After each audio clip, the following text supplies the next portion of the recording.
said that Patanjali Yoga is an exact science, absolutely logical, in which the result is as certain as 2 plus 2 make 4. If the attainment of the unknown and infinite can be reduced to a mere logic, is it not true, and at the same time absurd, that the infinite phenomenon is within the ambit of the finite mind?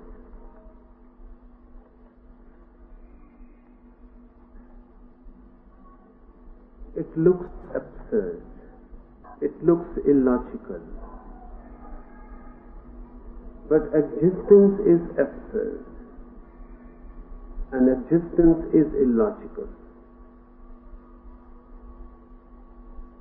The sky is infinite, but it can be reflected in a very tiny pool.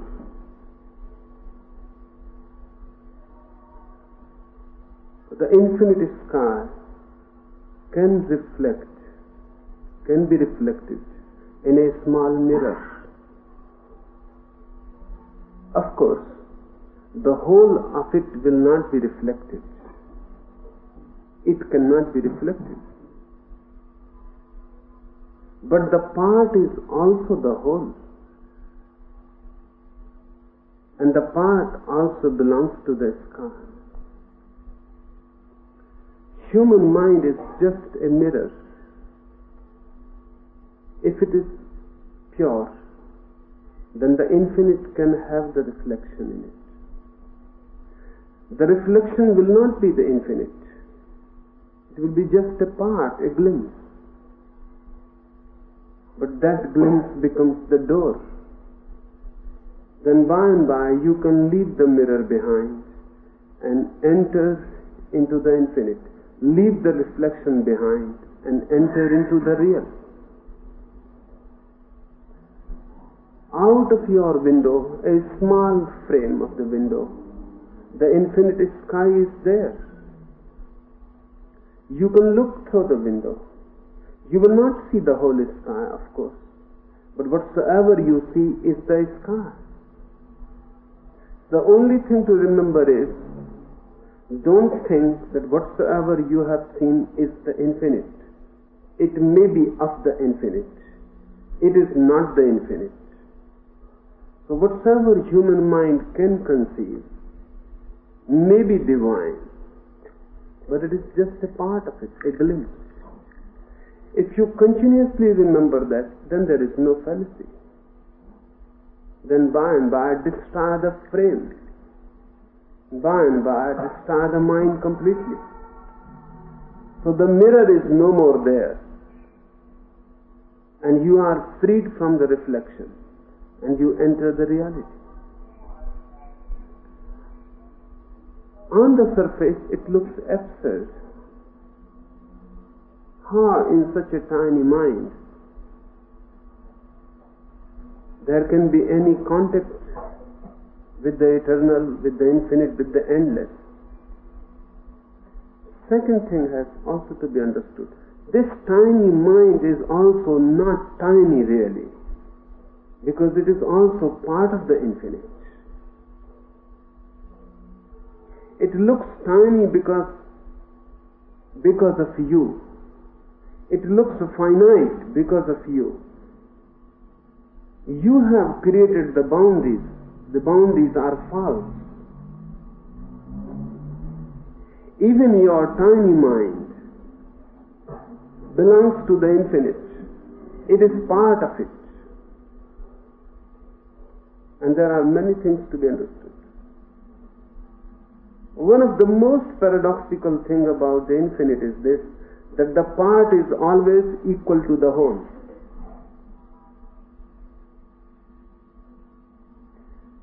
Because you cannot divide the infinite.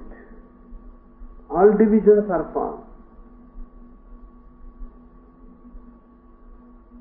It may be utilitarian to divide it. I can say that the sky on my house, on my terrace, is my sky. As India says, the sky on the Indian continent is Indian sky. What do you mean? You cannot divide the sky.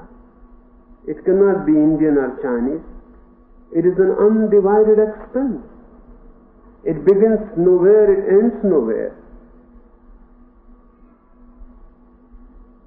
Just the same has happened with the mind. You call it your mind, that your is false. The mind is part of the infinite. Just as matter is part of the infinite, mind is part of the infinite, your soul is also part of the infinite. When the Maya is lost, you are the infinite. So if you appear finite, it is an illusion. Finiteness is not a reality. Finiteness is just a conception, an illusion. And because of your conception, you are confined in it. And whatsoever you think, you become. Buddha has said, and he was repeating it continuously for 40 years, that whatsoever you think, you become. Thinking makes you whatsoever you are. If you are finite, it is a standpoint that you have taken. Drop this standpoint and you become infinite. And the whole process of yoga is how to drop the frame, how to destroy the mirror, how to move from the reflection to the reality, how to go beyond the boundaries. Boundaries are self-created. They are not really there. They are just thoughts. That's why whenever there is no thought in the mind, you are not. A thoughtless mind is egoless. A thoughtless mind is boundaryless. A thoughtless mind is already the infinite. Even for a single moment, if there is no thought, you are the infinite. Because without thought there can be no boundary. Without thought you disappear and the divine descends. To be in thought is to be human. To be below thought is to be animal. To be beyond thought is to be divine.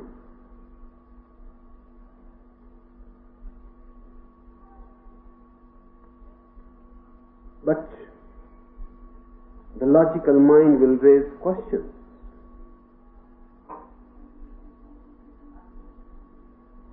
The logical mind will say how the parts can be equal to the whole. The part must be less than the whole. It cannot be the equal. Ouspensky writes in his one of the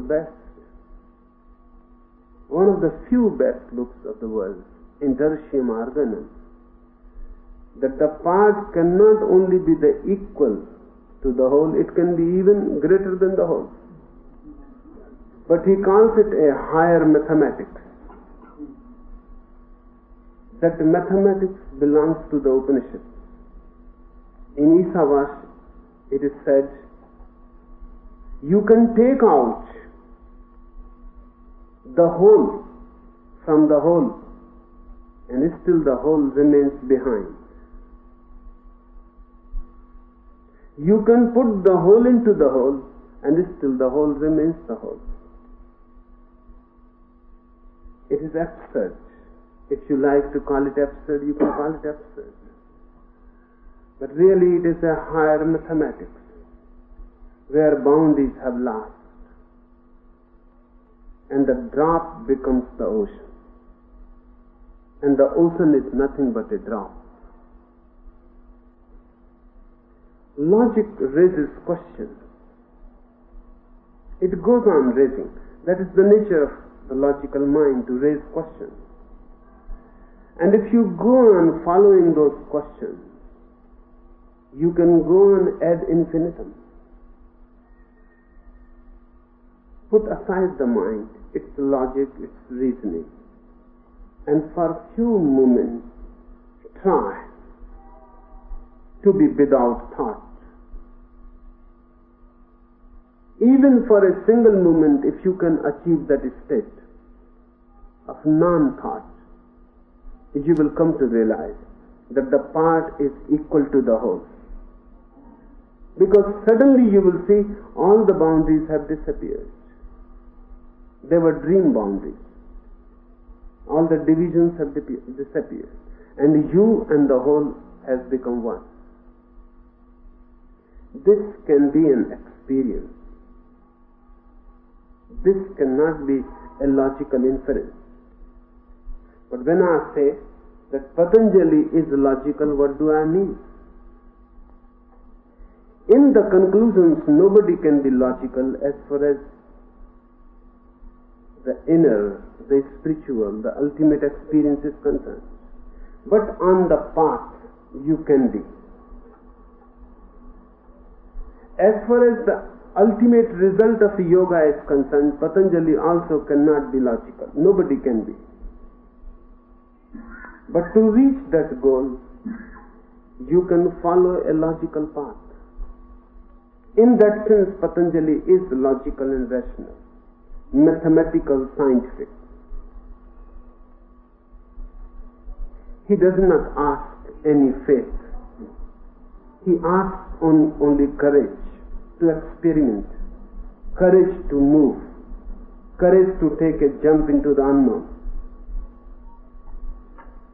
He does not say, believe, and then you will experience. He says, experience, and then you will believe. And he has made a structure how to proceed, step by step. His path is not haphazard. It is not like a labyrinth. It is like a super highway. Everything is clear. And the shortest possible route. But you have to follow it in every detail. Otherwise, you will move out of the path and in the wilderness. That's why I say he is logical. And you will see how he is logical. He starts from the body, because you are rooted in the body. He starts and works with your breathing, because your breathing is your life.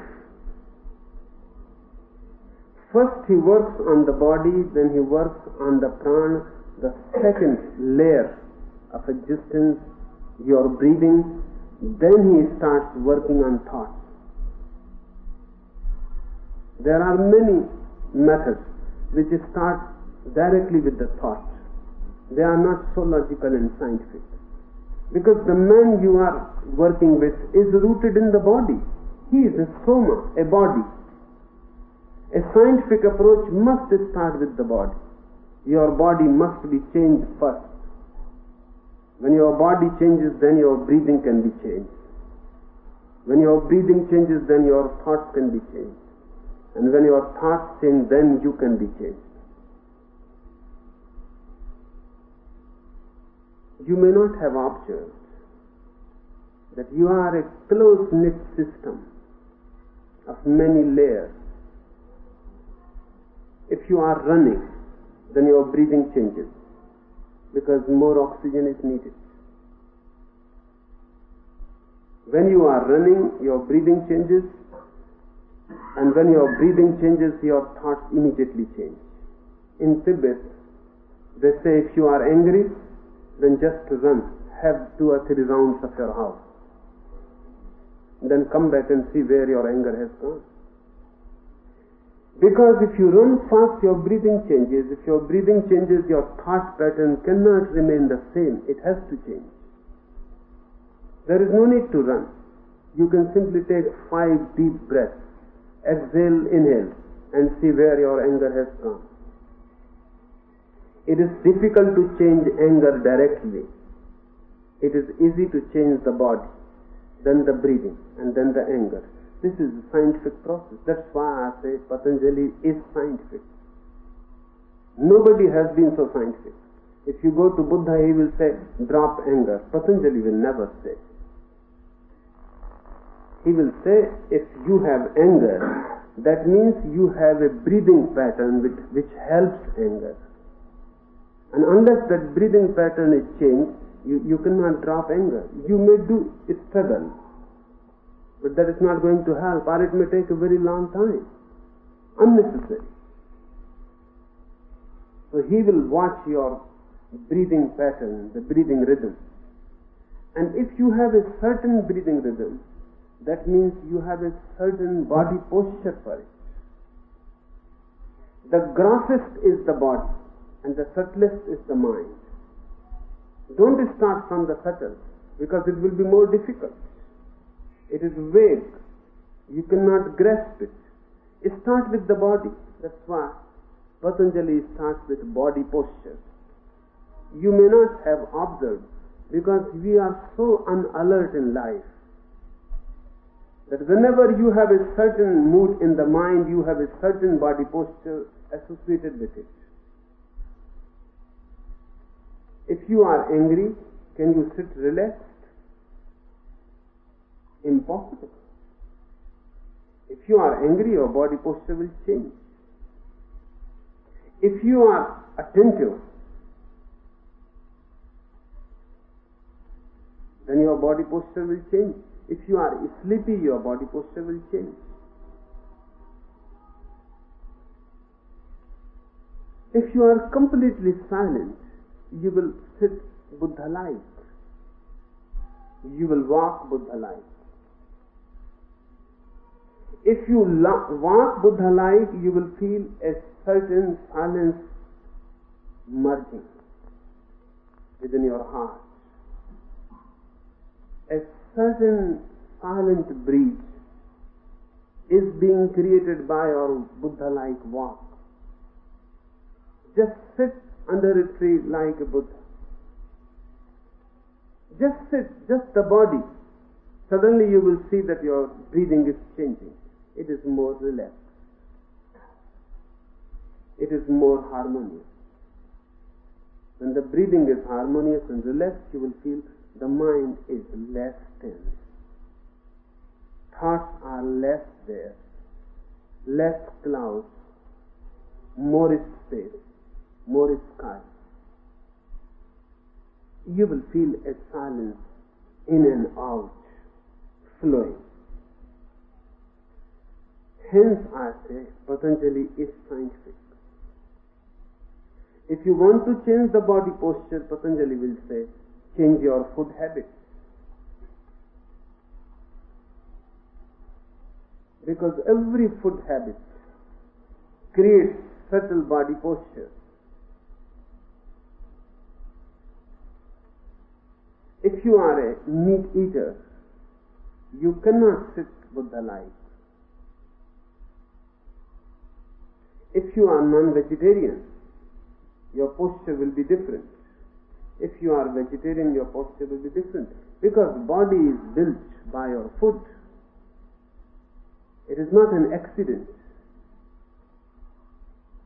Whatsoever you are putting in the body will reflect it. So, vegetarianism for Patanjali is not a moralist cult. It is a scientific method. When you eat meat, you are not only taking food, you are allowing a certain animal from which the meat has come to enter in you. The meat was part of a particular body. The meat was part of a particular instinct pattern. The meat was the animal just few hours before.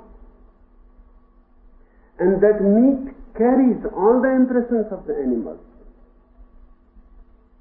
all the habits of the animals. When you are eating meat, your many attitudes will be affected by it. And if you are sensitive, you can become aware that whenever you eat certain things, certain changes immediately come. You can take alcohol, and then you are not the same. Immediately a new personality has come in. Alcohol cannot create a personality, but it changes your body pattern. The body chemistry is changed. With the change of the body chemistry, the mind has to change its pattern. And when the mind changes pattern, a new personality has come. I have heard one of the oldest Chinese parables, that once it happened, a bottle of a whiskey fell down from a table, just by accident. A cat might have jumped. The bottle was broken, and the whiskey was spilled all over the floor. 3 mice in the night left the whiskey. One mouse immediately said, "Now I am going to the king, to the palace, to put him right in his place."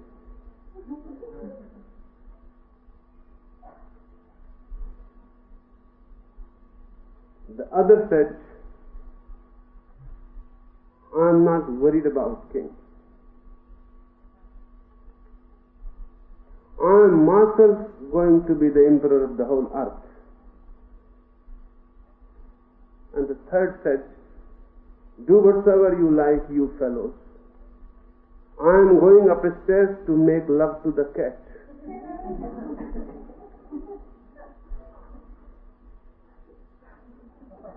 The whole personality has changed. A mouse thinking making love to a cat. It can happen. It happens every day. Whatsoever you eat changes you. Whatsoever you drink changes you. Because body is a great part. 90% you are your body.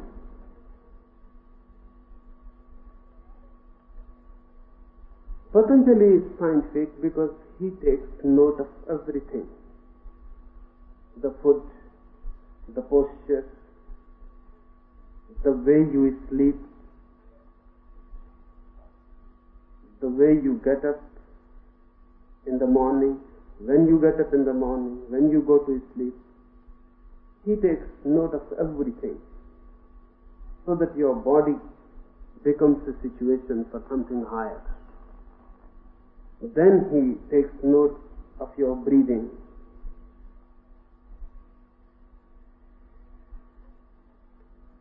If you are sad, you have a different rhythm of the breathing. Just note it down. You can have a very beautiful experiment. Whenever you are sad, just watch your breath. How much time you take in inhalation, and then how much time you take in exhalation. Just note down. Just count numbers inside. 1, 2, 3, 4, 5. You count to 5 and the inhalation is over. Then you count, it comes to 10 and the exhalation is over. Just watch it minutely so you can come to know the ratio. Then whenever you feel happy, immediately try that sad pattern, 5, 10, and the happiness will disappear. The reverse is also true. Whenever you feel happy, note it down, how you are breathing. And whenever you feel sad, try that pattern. Immediately sadness will disappear. Because body is a great part. 90% you are your body. Whatsoever you eat changes you. Whatsoever you drink changes you. Whatsoever you feel sad, try that pattern. Immediately sadness will disappear. Whenever you feel sad, try that pattern. Immediately sadness will disappear. Because mind cannot exist in a vacuum. It exists in a system. And breathing is the deepest system for the mind. Breath is thought. If you stop breathing, immediately thoughts stop. Try it for a second. Stop the breathing. Immediately there is a breath in the thinking process. The process is broken. Thinking is the visible, invisible part of the visible breathing. That's what I mean when I say Patanjali is scientific. He is not a poet. If he says don't eat meat, he is not saying because eating meat is violence. No. He is saying because eating meat is self-destructive. There are poets who say to be non-violent is beautiful. Patanjali says to be non-violent is to be healthy. To be non-violent is to be selfish. You are not having compassion on somebody else. You are having compassion on yourself.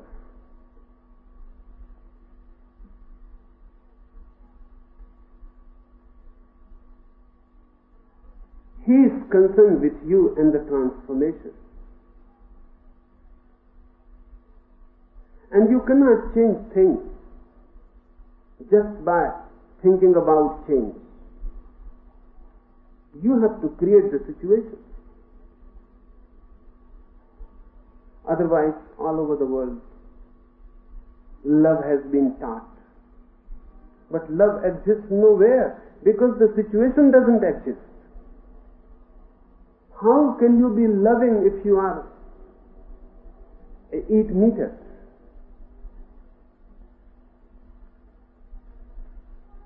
If you are eating meat, the violence is there. And with such a deep violence, how can you be loving? Your love will be just foul, or it may be just a form of hate.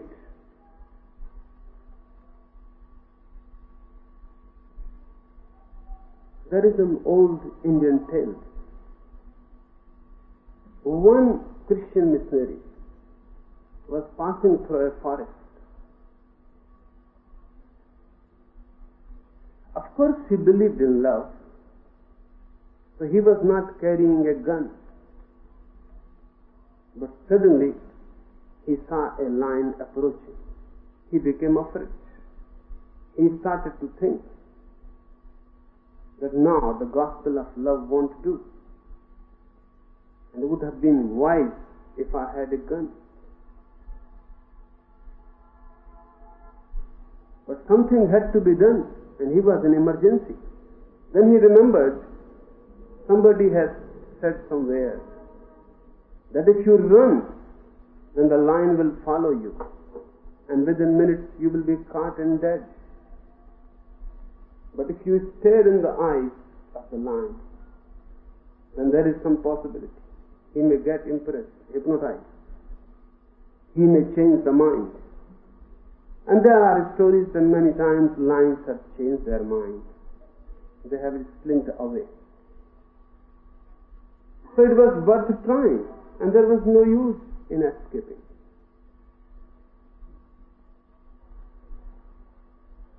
The missionary stared. The lion also came near. He also started staring into the eyes of the missionary. For 5 minutes they were standing face to face, staring into each other's eyes. Then suddenly the missionary saw the miracle. Suddenly the lion put his paws close together and then bent over them in a very prayerful mood, as if he was praying. This was too much. Even the missionary was not expecting so much that a lion should start praying. He was happy, but then he thought, what is to be done now? What I should do? But by that time he was also hypnotized, not only the line. So he thought it is better to follow the line. So he also bent over, he started praying. 5 minutes again passed. And then the lion opened the eyes and he said, man, what are you doing? I am saying the grace. But what are you doing? The lion was a religious lion. Pious. But just in thought. Indeed, he was a lion. And he was going to be lion. He was going to kill the man. He was saying grace. This is the situation of the whole human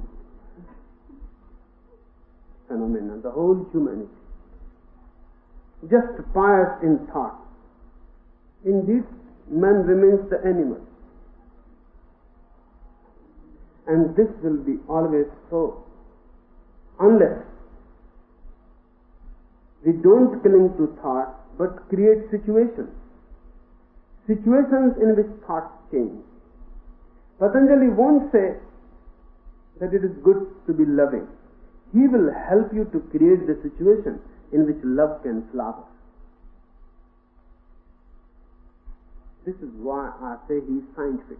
If you follow him step by step, you will see many flowerings in you which were inconceivable before, unimaginable. You could not have even dreamed about them. If you change your foot, if you change your body posture, if you change your sleeping patterns, if you change ordinary habits, you will see a new person is arising in you. And then there are deeper changes possible.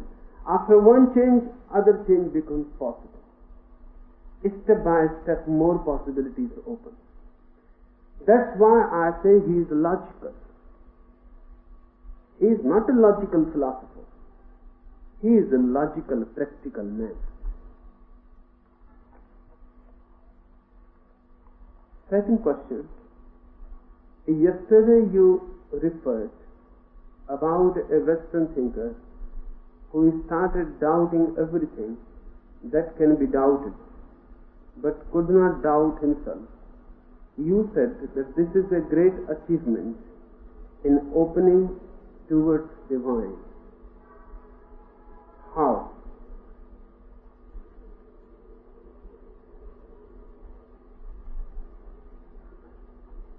The opening towards higher consciousness means you must have something indubitable with you.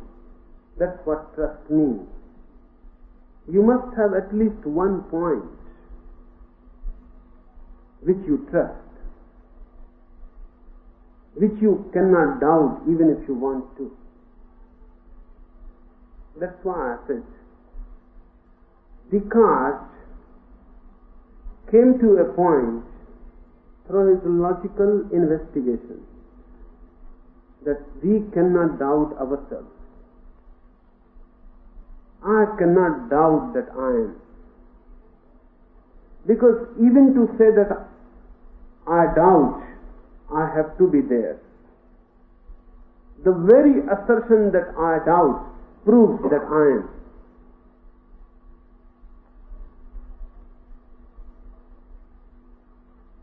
You must have the famous dictum of Descartes, cogito ergo sum. I think, therefore I am. Doubting is thinking. I doubt, therefore I am. But this is just an opening. And Descartes never went beyond this opening. He turned again back. You can come back from the very door. He was happy that he has found a center indubitable center. And then he started to work out his philosophy. So all that he had denied before, he pulled in from the back door. Because I am, then there must be a creator who has created me. And then he went. Then heaven and hell, then God and sin, and the whole Christian theology came in from the back door. He used this as a philosophical inquiry. He was not a yogi. He was not really in search of his being. He was in search of a theory. But you can use that as an opening. An opening means you have to transcend it. You have to go beyond. You have to pass it over. You have to go through it. You are not to cling to it. If you cling, then any opening will become closed. This is good to realize that at least I cannot doubt myself. Then the right step will be this: if I cannot doubt myself, if I feel I am, then I must know who I am. Then it becomes a right inquiry. Then you move into religion. Because when you ask, who am I? You have asked a fundamental question, not philosophical, existential. Nobody else can answer you who you are. Nobody else can give you a ready-made answer. You will have to search yourself. You will have to dig it within yourself.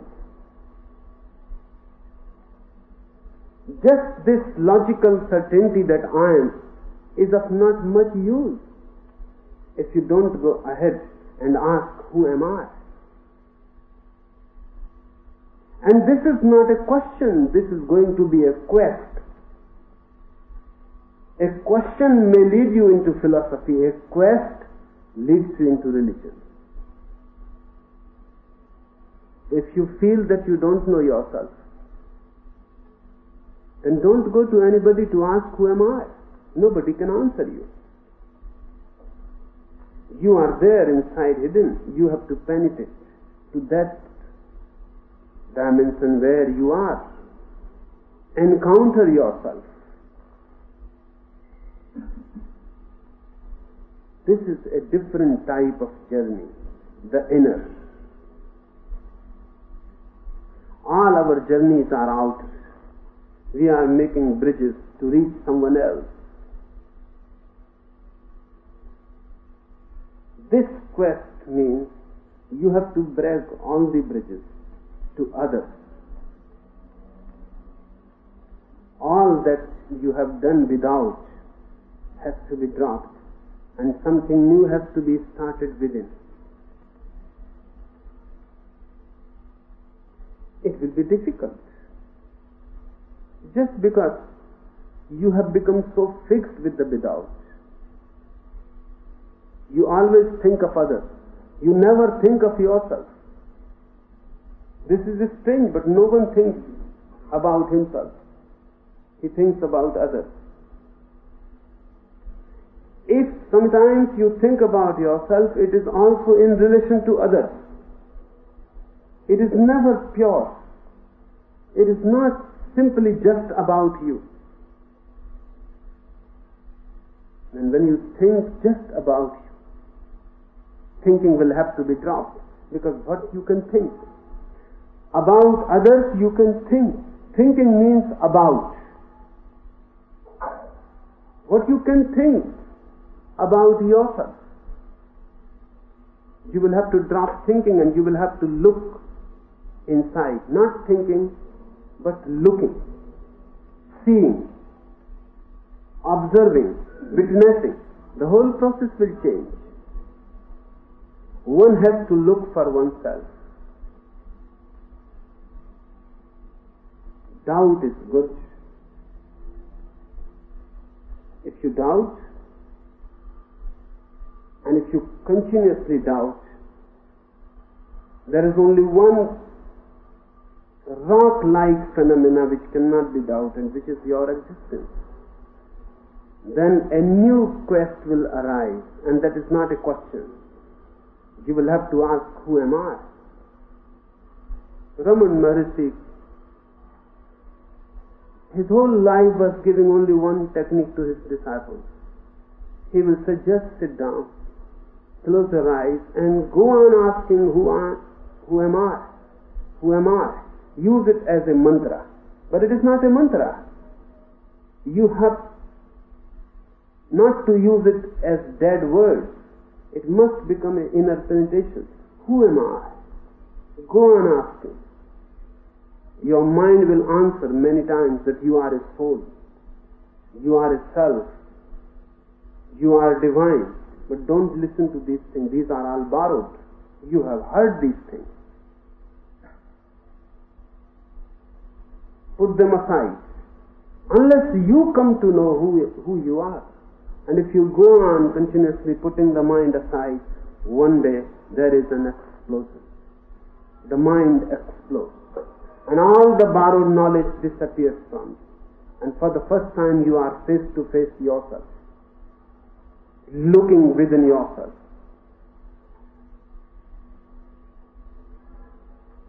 This is the opening.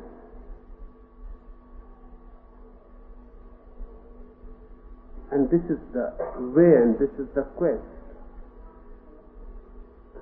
Ask who you are, and don't cling to cheap answers. All answers that are given by others are cheap. The real answer can only come out of you. It is just like a real flower can come only out of the tree itself. You cannot put it from the outside. You can. But that will be a dead flower. It may deceive others, but it cannot deceive the tree itself. The tree knows that this is just a dead flower hanging on my branch. And this is just a weight. This is not a happiness. This is just a burden. The tree cannot celebrate it. The tree cannot welcome it. The tree can welcome only something which comes from the very roots, from its inner being, innermost core. And when it comes from its innermost core, the flower becomes its soul. And through the flower, the tree expresses its dance, its song. Its whole life becomes meaningful. Just like that, the answer will come out of you, out of your roots. Then you will dance it. Then your whole life will become meaningful. If the answer is given from without, it will be just a sign, a dead sign. If it comes from within, it will not be a sign, it will be a significance. Remember these two words, sign and significance. Sign can be given from without. Significance can only flower from within.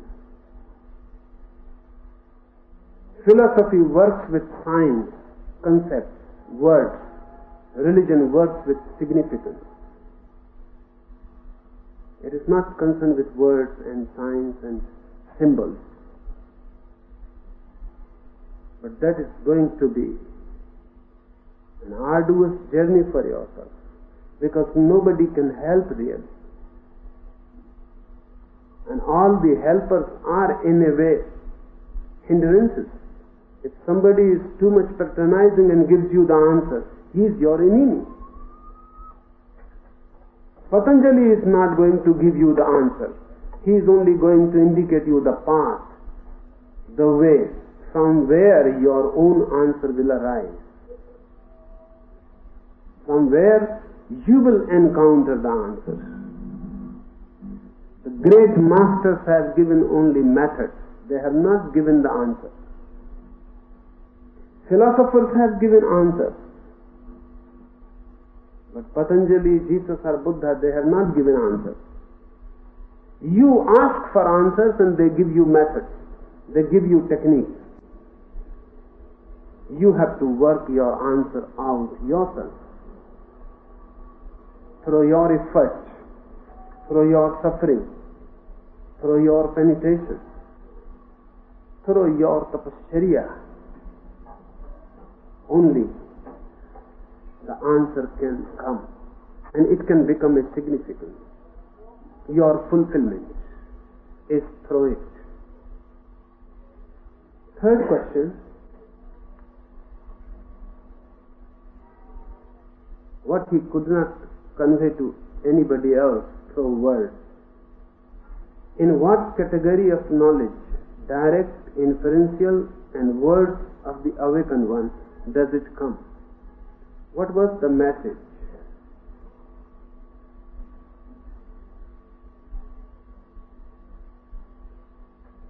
First, you ask, what was the message? If Buddha could not convey it through words, I cannot also convey it through words. It is not possible. I will tell you one anecdote. One disciple came to Mullah Nasruddin and he asked the Mullah that I have heard you have the secret,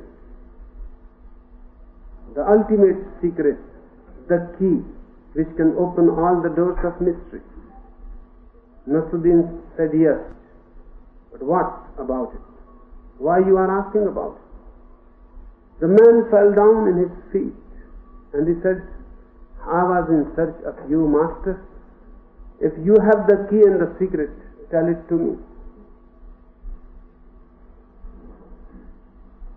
Nasruddin said, if it is such a secret, you must understand it cannot be told so easily. You will have to wait. The disciple asked, how much? Nasruddin said, that too is not certain. It depends on your patience. 3 years or 30 years. The disciple waited. After 3 years he asked again. Nasruddin said, if you ask again, then it will take 30 years. You just wait. It is not an ordinary thing. It is the secret. 30 years passed. And the disciple said, Master, now it is, my whole life is wasted. I have not got anything. Now give me the secret. Nasruddin said, there is a condition. You will have to promise me that you will keep it a secret. You will not say to anybody. The man said, I promise you that it will remain a secret until I die. I will not mention it to anyone. Nasruddin said, thank you. This is what my master has. This is my promise to my master. And if you can keep it a secret until death, what do you think? Cannot I keep it a secret?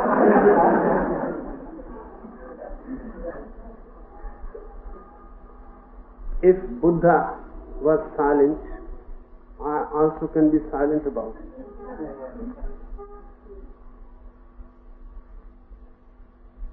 There is something which cannot be said. It is not a message, because messages can always be said. And if they cannot be said, they cannot be messages. A message is something said, something to be said, can be said. Message is always verbal. Buddha has not a message. That's why he couldn't say it. There were 10,000 disciples. Only Mahakashyap got it. Because he could understand Buddha's silence. That is the secret of the secret. He could understand the silence. Buddha remained silent under his tree one day morning. When he was really going to give a sermon and everybody was waiting, he remained silent. Then disciples became uneasy. It has never happened before. He will come and he will speak and he will go. But half an hour has passed. The sun has risen. Everybody is feeling hot. There is silence superficially, but everybody is inside uncomfortable, chattering. Inside asking why Buddha is silent today. And he sits there under his tree with a flower in his hand and goes on looking at the flower. As if he is not even aware of those 10,000 disciples who have gathered to listen. They have come from very, very far away villages, from all over the country. They have gathered.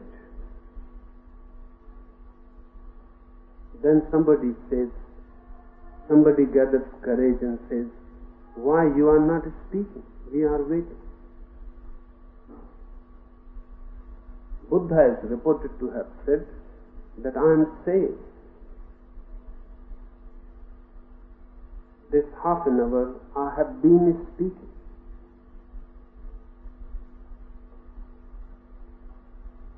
It was too paradoxical. It was patently absurd. He has remained silent. He has not said anything. But to say to Buddha that you are talking absurdities, it was not possible. The disciples again remained silent, more troubled now. And suddenly one disciple, Mahakashyap, started laughing. Buddha called him near, gave him the flower and said, whatsoever can be said I have said to others, and that which cannot be said I have given to you. He only gave the flower. But this flower is just a symbol.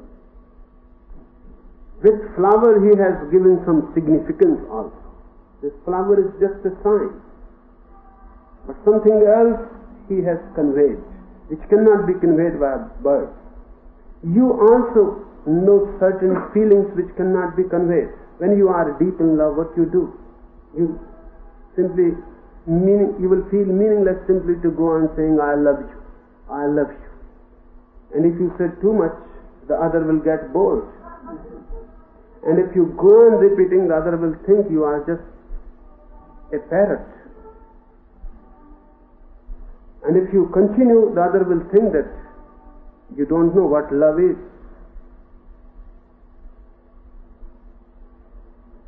When you feel love, it is meaningless to say that you love. You have to do something significant.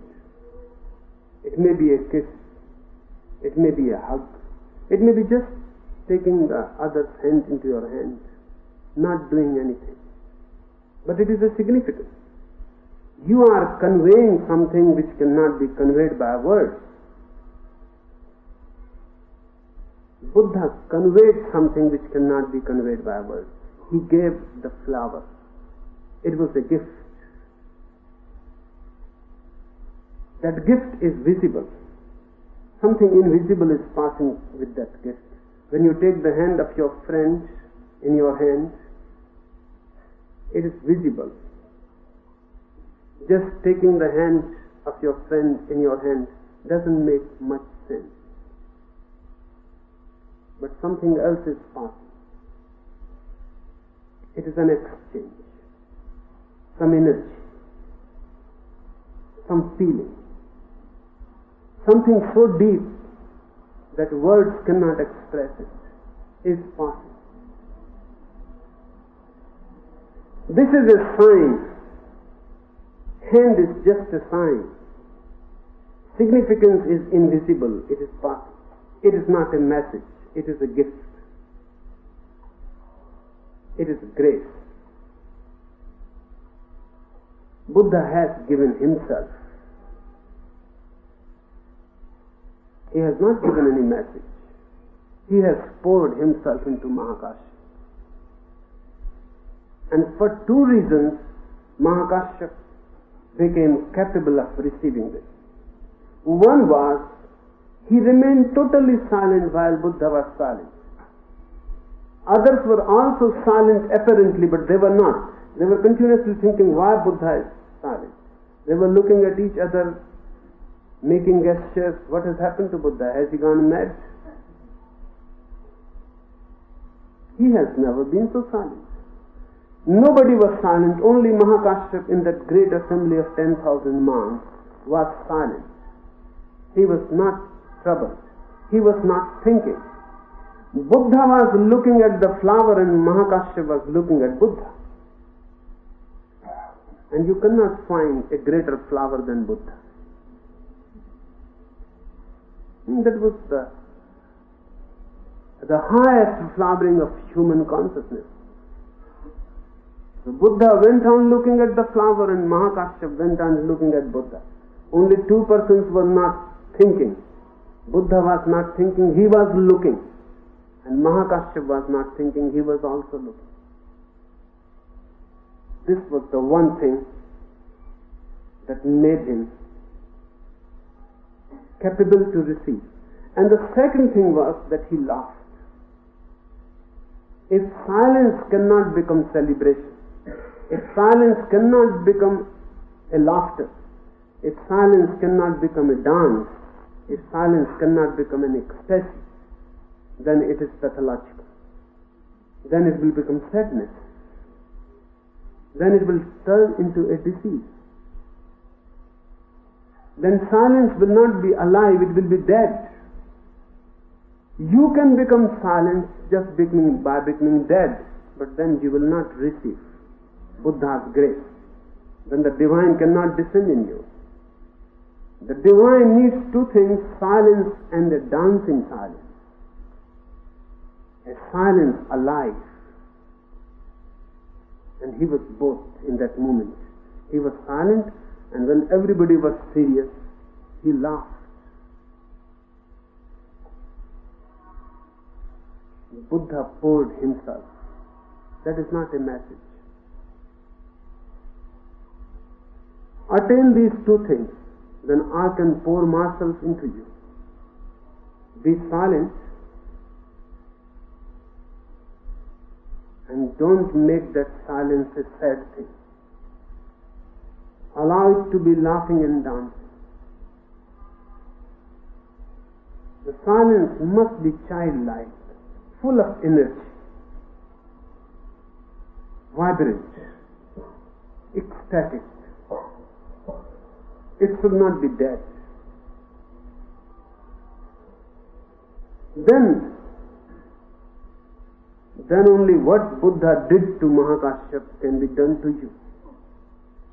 My whole effort is that someday somebody will become Mahakashyap. But it is not a message.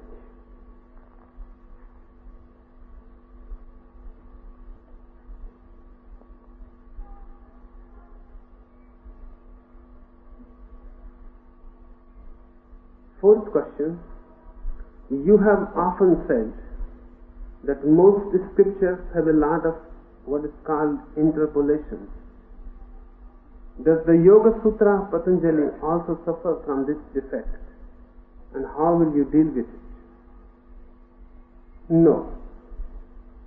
Patanjali's Yoga Sutras are absolutely pure. No one has ever interpolated anything in them. There are reasons it cannot be done. First, Patanjali's Yoga Sutras is not a popular scripture. It is not a Gita. It is not a Ramayana. It is not a Bible. Common masses have never been interested in it. When common masses are interested in something, they make it impure. Bound to be so. It is bound to be so. Because then the scripture has to be dragged down to their level. Patanjali's Yoga Sutras has remained only for experts. Only for few chosen ones will get interested in them. Everybody is not going to be interested.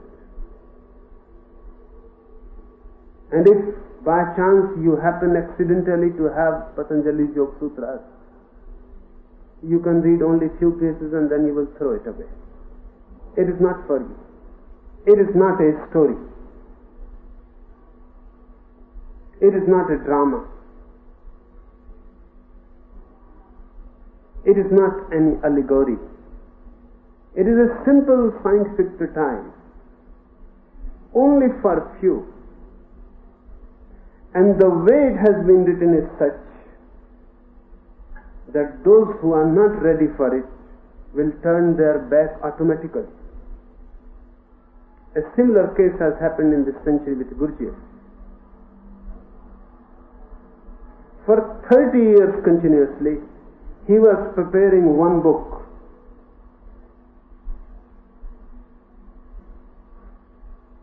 A man of the caliber of Gurdjieff can do that work in 3 days. Even 3 days may be more than enough. Lao Tse had done it. In 3 days, the whole Tao Te Ching was written. Gurdjieff can do it in 3 days. There is no difficulty. But for 30 years, he was writing his first book. And what he was doing, he will write one chapter and then he will allow it to be read before his disciples. Disciples will be listening to the chapter and he will be looking to the disciples. If they can understand, he will change it. That was the condition. If they can understand, he will change it. If he sees that they are following it, then it is wrong. Continuously for 30 years, every chapter was read 1,001 times. And every time he was watching. When the book became completely impossible, that no one can read and understand it, even a very intelligent person will have to read it at least 7 times. Then glimpses of meaning will start coming. And that too will be just glimpses. If he wants to penetrate more, then he will have to practice whatsoever he has said. And through practice, meanings will become clear. And it will take at least one's whole life to come to the total understanding what he has written. This type of book cannot be interpolated. Really, his first book it is said that very few people have read it completely. It is difficult. 1,000 pages. So when the first edition was published, he published it with a condition. Only 100 pages, the introductory part, were cut. All other pages were not cut, they were uncut. Only 100 pages were cut. And a note was given on the book that if you can read the 100 pages and still think to read ahead, then cut other pages. Otherwise, return the book to the publisher and take your money back.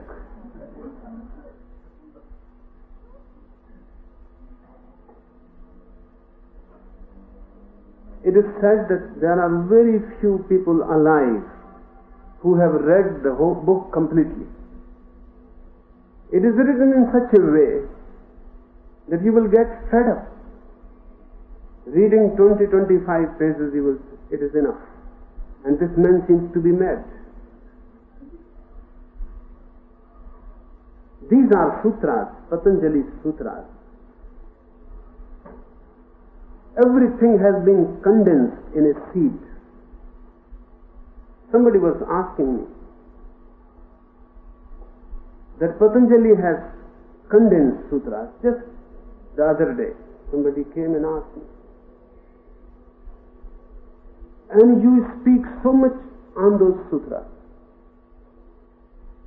I have to, because he has made a tree a seed, and I have to make the seed again a tree.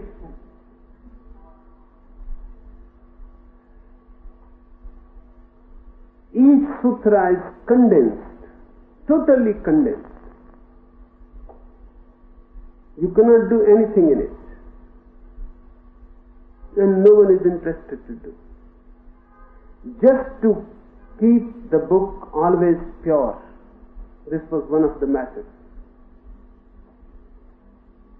And for many thousand years, the book was not written. It was just memorized by disciples.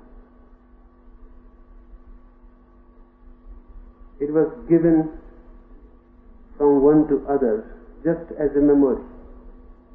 It was not written, so nobody can do anything to it. It was a sacred memory, preserved. And even when the book was written, it was written in such a way that if you put something in it, it will be found immediately. Unless a person of the caliber of Patanjali tries that, you cannot do it. Just think, if you have one Einstein formula, what can you do to it? If you do anything, it will be immediately caught. Unless a mind like Einstein tries to play with it, you cannot do anything. The formula is complete. Nothing can be added. Nothing can be deleted. In itself, it is a unit. Whatsoever you do, you will be caught. These are seed formulas. If you add a single word, anyone who is working on the path of yoga will immediately come to know that this is wrong. I will tell you one anecdote. It happened just in this century. One of the greatest poets of India, Rabindranath Tagore, translated his own book Gitanjali from Bengali to English. He himself translated it. And then he was a little hesitant whether the translation is okay or not. So he asked C.F. Andrews, one of the friends and disciples of Mahatma Gandhi, that just go through it, how the translation has come to be. C.F. Andrews was not a poet, but he was an Englishman, well educated, knowing the language, the grammar and everything, but he was not a poet. So on 4 spots, on 4 points, he told Rabindranath to change certain words. They are ungrammatical, and English people will not follow them. So Rabindranath simply changed whatsoever Andrews suggested. 4 words in all he changed in his translation. Then he went to London, and for the first time in a poets' gathering, one of the English poets of his time, Yeats, has arranged that gathering. It was read for the first time, the translation. When the whole translation was read, everybody listened, and then Rabindranath asked, "Have you any suggestions? Because this is just a translation, and English is not my mother tongue. And it is very difficult to translate poetry." Yeats, who was a poet of the same caliber of Rabindranath, he said only at 4 points something is wrong. And exactly those were the 4 words Andrews has suggested. Rabindranath couldn't believe it. He said, how? How you could find? Because these are the 4 words I have not translated. Andrews suggested and I have put them. Each said, the whole poetry is a flow. Only these 4 are like a stone. The flow is broken.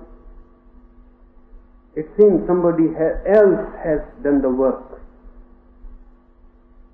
Your language may not be grammatical. Your language is not 100% right. It cannot be. That we can understand. but it is 100% poetry. These 4 words have come from a schoolmaster.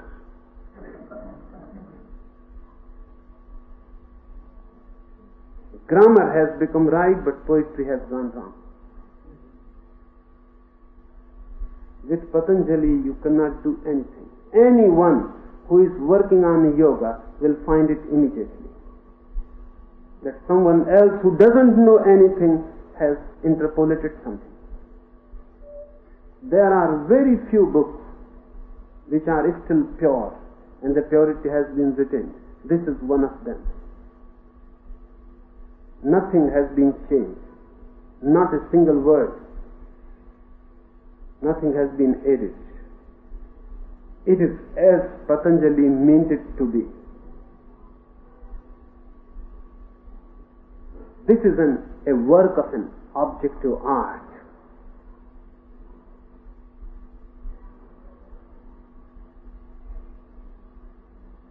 When I say a work of objective art, I mean a certain thing. Every precaution has been taken. While these sutras were condensed, every precaution has been taken so that they cannot be destroyed. They have been constructed in such a way anything foreign element will become a jarring note.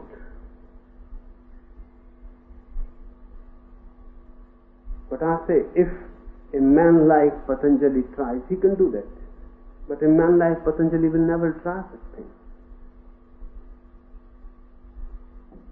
Only lesser minds always try to interpolate. And lesser minds can try that, and the thing can continue interpolated only when it becomes a mass thing. Masses are not aware, cannot be aware. Only each became aware that something is wrong. There were many others present in the gathering, no one was aware.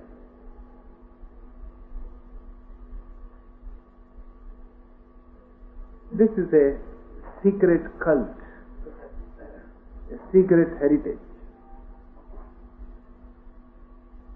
And even the book is written, but the book form has not been thought to be reliable. There are still persons alive who have got Patanjali's sutras directly from their master, not from the book. And the tradition has remained alive yet. And it will continue because books are not reliable. Sometimes books can be lost. Many things can go wrong with books. So a secret tradition is there. And that tradition has been maintained. And continuously those who know through words of their master, they go on checking whether in the book form there is something wrong or something has been changed. This has not been maintained for other scriptures. The Bible is too much interpolation, that if Jesus comes back, he will not be able to understand what has happened, how these things have come in. Because for 200 years when Jesus died, after 200 years, for the first time the Bible was recorded. In these 200 years, many things disappeared. Even his disciples have different stories to tell. Buddha died after 500 years after his death.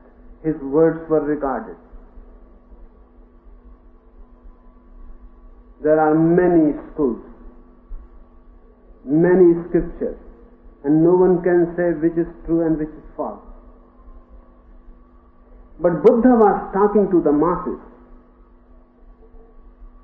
So he is not condensed like Patanjali. He was talking to the masses, to the ordinary common people. He was elaborating things in details. In those details, many things can be put, many things can be deleted, and no one will become aware that something has been done. But Patanjali was not talking to the masses. He was talking to a very select few, a group of very few persons, just like Gurdjieff. Gurdjieff never talked before the masses. A very selected group of his disciples was able to listen to him, and that too with many conditions. No meeting was ever declared before. If he was going to talk this night 8:30, near about 8 you will get the indication that somewhere Gurdjieff is going to talk, and you have to reach immediately, because 8:30 the doors will be closed. And these 30 minutes were never enough. And when you reach, you may find that he has cancelled. Next day again. Once he cancelled for 7 days continuously. The first day 400 people had come. The last day only 14. By and by they got discouraged. And then it seemed impossible that he is going to talk. The last day only 14 people. When he looked, he said, "No, the right amount of people is left." And you could wait for 7 days and you were not discouraged. Now you have earned it. And now I will speak. And only these 14 will be able to listen this series. Now no one is to be informed that I have started speaking.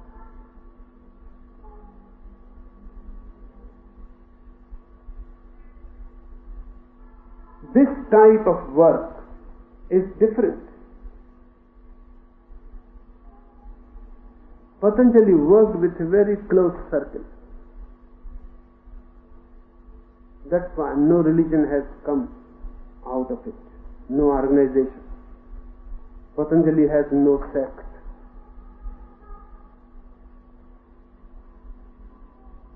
Such a tremendous force, but he remained close within a small group. And he worked it out in such a way that the purity should be maintained. It has maintained up to now.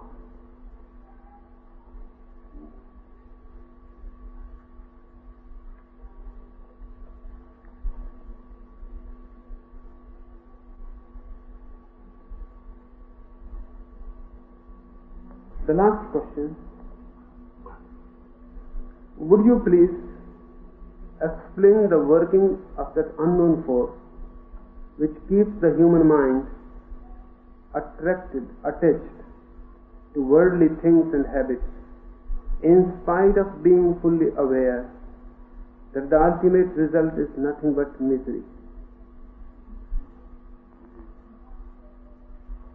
The awareness is not total. The awareness is just intellectual.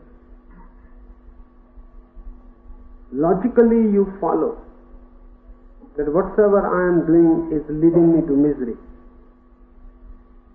But this is not your existential experience.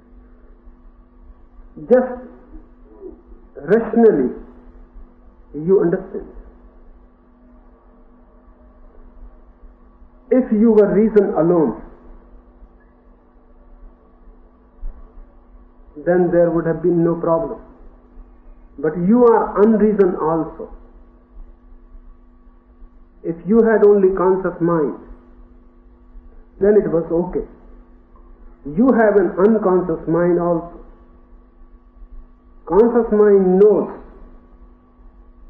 that you are going into misery every day by your own efforts. You are creating your own hell. But the unconscious is not aware. And the unconscious is 9 times more than your conscious mind. And that unconscious goes on persisting in its own habits. You decide not to be angry again because anger is nothing but poisoning your own system. It gives you misery. But next time when someone insults you, the unconscious will put aside your conscious reasoning, will erupt and will be angry. And that unconscious has not known about your decision at all. And that unconscious remains the active force. The conscious mind is not active. It only thinks. It is a thinker. It is not a doer. So what is to be done? Just by thinking consciously that something is wrong, you are not going to stop it. You will have to work a discipline. And through discipline, this conscious knowledge will penetrate like an arrow into the unconscious. Through discipline, through yoga, through practice. The conscious decision will reach into the unconscious. And when it reaches into the unconscious, only then it will be of any use. Otherwise, you will go on thinking something and you will go on doing something quite the contrary. St. Augustine says that whatsoever good I know, and I always think to do it, but whenever the opportunity to do comes, I always do whatsoever is wrong. This is the human dilemma. And yoga is the path to bridge the conscious with the unconscious. And when we will go deeper into the discipline, you will become aware how this can be done. This can be done. So don't rely on the conscious. It is inactive. The unconscious is the active. Change the unconscious. Only then your life will have a different meaning. Otherwise you will be in more misery. Thinking something, doing something else will constantly create chaos. And by you will lose self-confidence. By you will feel that you are absolutely incapable, impotent. You cannot do anything. A self-condemnation will arise. You will feel guilty. And guilt is the only sin. Enough for today?